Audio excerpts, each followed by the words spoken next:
Bonjour à tous, c'est Ben. Aujourd'hui, nous allons voir comment réaliser des menus déroulants intelligents qui s'adaptent tout seuls lorsque l'on rajoute des éléments à la liste. Au besoin, vous trouverez sur ma chaîne une vidéo qui explique en 3 minutes le menu déroulant et 2 autres qui expliquent rapidement le principe des fonctions nbval et décalé desquelles nous allons nous servir aujourd'hui. Bon, on repart de notre exemple précédent avec les marques de voitures. Ici, je vais créer un menu déroulant tout simple. Donc, je vais dans l'onglet Données, je prends la validation des données, de nouveau validation des données, et puis je sélectionne dans le petit menu déroulant une liste. Ensuite, je prends ma plage de cellules et puis c'est bon. Ok. Jusque-là, tout va bien. Mais le problème, c'est que si j'ajoute Mercedes à la liste, eh bien, le menu déroulant ne se met pas à jour.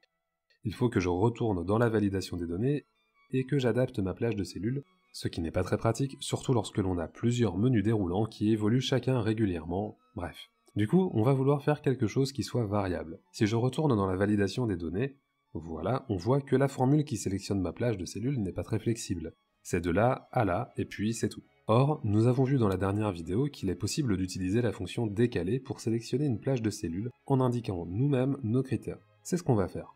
Bon, par contre, je ne vais pas écrire ma fonction directement dans le menu qui est ici, car on n'y voit pas grand-chose. Regardez, si j'écris égal décalé, que j'ouvre la parenthèse et que je sélectionne une cellule, dès que je mets un point-virgule, je ne vois plus ma sélection précédente, il n'y a pas de couleur, bref, c'est pas pratique. Du coup, je sors de ce menu pour l'instant, et je vais déjà écrire ma fonction décalé dans une cellule Excel, peu importe laquelle.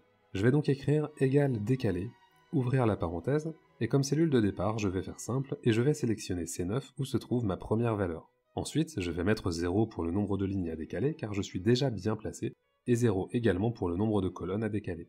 Maintenant, pour la hauteur de la plage, c'est là qu'on va vouloir faire quelque chose de malin. Au lieu de saisir 6 directement, puisque j'ai actuellement 6 valeurs, je vais écrire nbval, j'ouvre la parenthèse, et je prends ma plage plus une bonne vingtaine de cellules vides. Je ferme la parenthèse, et nbval renverra ainsi le nombre de cellules non vides. Notez au passage que j'aurais aussi bien pu sélectionner toute la colonne, ça fonctionnerait de la même manière. Bon, de la sorte, si j'ajoute une valeur à la suite de mon menu déroulant, la fonction nbval détectera qu'il n'y a plus 6 mais 7 valeurs, et ma liste s'allongera en conséquence. Bon, ensuite je vais écrire 1 pour le nombre de colonnes, et je n'ai plus qu'à fermer la parenthèse et à valider. Voilà. Maintenant, si j'enlève Mercedes de ma liste, et puis que je le rajoute, eh bien je vois que la propagation de la fonction décalée se met à jour automatiquement. Bien sûr, maintenant il faut insérer ça dans mon menu déroulant. Alors, je ne peux pas copier une cellule et la coller directement dans le menu déroulant, ça ne fonctionne pas. Par contre, je peux copier le texte que contient la cellule, donc je clique dans ma cellule avec la formule, et je sélectionne tout le texte dans la barre de formule. Voilà. Donc je peux copier ça, CTRL-C, et je presse la touche Entrée pour ressortir.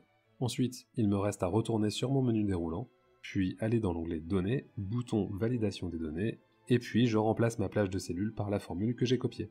CTRL-V et je valide. Maintenant, si je vais sur mon menu déroulant, je vois que tout va bien. Si je supprime des informations dans ma liste source, je vois que dans mon menu déroulant, il n'y a pas de vide. Et si je rajoute des informations, voilà, par exemple Dacia, eh bien le menu déroulant en tient compte. Et voilà, donc cette méthode est assez facile à mettre en œuvre si on prend son temps, et surtout, elle vous permet de ne plus vous soucier de la mise à jour de vos menus déroulants, et entre nous, je trouve ça drôlement pratique. C'est tout pour cette vidéo, si elle vous a plu, n'oubliez pas de vous abonner à la chaîne et de laisser un petit pouce bleu pour m'encourager. Sur ce, merci d'avoir regardé et à très bientôt.